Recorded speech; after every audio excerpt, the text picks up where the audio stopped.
The sound of pounding hooves and grinding chariot wheels shattered the silence of the desert, growing louder with each passing second. Thousands of Israelites ran, their breath coming in ragged gasps, their feet sinking into the hot sand as they pressed forward. Terror gripped them like a vice.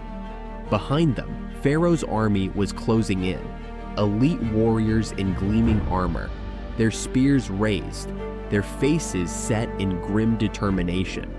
They had been sent to drag the Israelites back to slavery or slaughter them where they stood. Dust rose in thick clouds as hundreds of war horses drove the chariots forward, the cries of Egyptian commanders cutting through the wind. Ahead, the Red Sea stretched wide and impassable, its deep blue waves lapping at the shore, an unyielding wall between the Israelites and freedom. The people came to an abrupt halt, their eyes darting from the endless expanse of water before them to the approaching terror behind. A wave of panic rippled through the crowd. There was nowhere to run, no way to fight. Despair clawed at their throats. Cries of anguish rose. "Moses!" voices called, frantic and desperate. "Have you brought us here to die? Were there not enough graves in Egypt that we should perish in this wilderness?" Some fell to their knees, wailing in defeat. Others turned on Moses, their faith crumbling beneath the weight of their fear. But Moses did not waver. Standing tall on a rock overlooking the trembling crowd, his staff clutched in his weathered hands, he raised his voice above the chaos. "Do not be afraid," he commanded, his words cutting through the rising hysteria. "Stand firm and see the salvation of the Lord. The Egyptians you see today, you shall never see again. The Lord will fight for you. You need only to be still."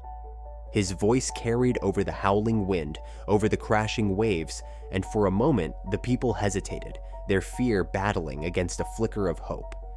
But Pharaoh's army was nearly upon them now, the first ranks of chariots barreling forward, the ground trembling beneath their force. Time was slipping away. Then Moses turned his eyes to the heavens. The weight of his people's fate pressed upon him, but he knew, he believed. With slow, deliberate movements, he raised his staff high and stretched his hands over the sea. The moment hung suspended in time, and then the impossible happened.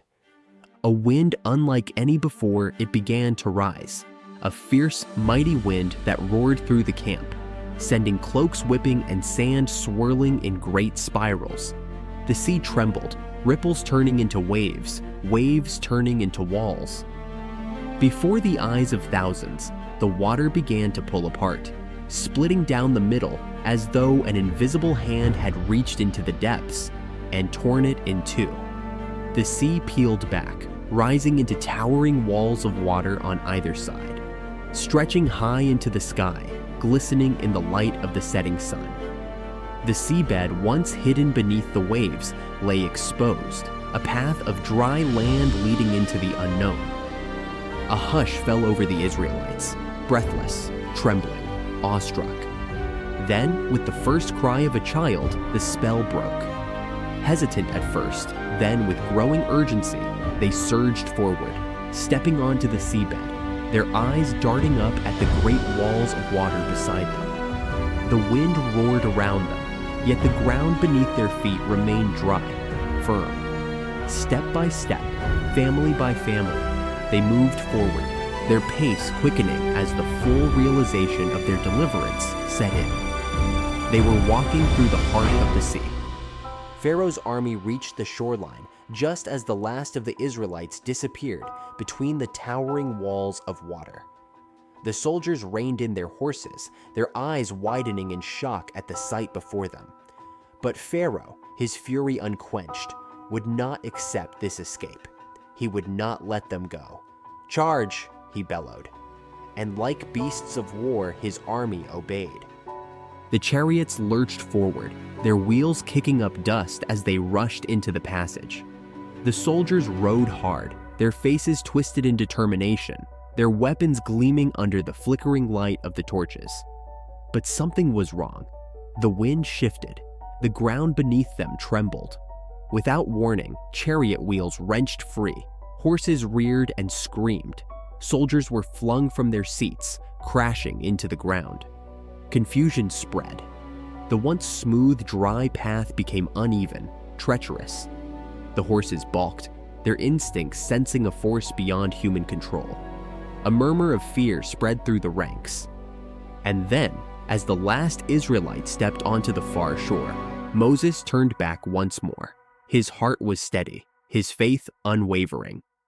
He lifted his staff and stretched out his hand over the sea. A deafening roar filled the air as the walls of water trembled. Then, with a force beyond comprehension, they collapsed. The sea came rushing back with the fury of a tempest, surging over the Egyptian army, consuming them in an instant. Chariots, horses, men, all swallowed by the merciless depths. Cries of terror rang out, but they were silenced as the waves crashed together, sealing their fate. The mighty army of Pharaoh was no more. The Israelites stood on the opposite shore, their bodies trembling, their eyes wide with awe as they watched the waters settle once more. The sea stretched before them as it always had, vast, untamed, and impassable. But now, it bore no trace of their pursuers. Their oppressors, the chains of their bondage, had been swept away. A great silence hung over them. Then, like the first drops of rain in a dry season, the whispers of astonishment grew, swelling into a cry of triumph. A mighty cheer erupted from the people, their voices lifting into the heavens. Some fell to their knees, weeping in joy. Others raised their hands in praise. And there, on the shore of the Red Sea, the song of deliverance was born. Moses, his face lifted to the sky, his heart bursting with awe and gratitude, knew this was only the beginning. The God of their ancestors had set them free, not just from their chains, but from the fear that had bound them for generations. And so, with the sea behind them and the wilderness before them, they turned their faces toward the future, toward the promise waiting beyond the horizon. The path to the promised land had begun,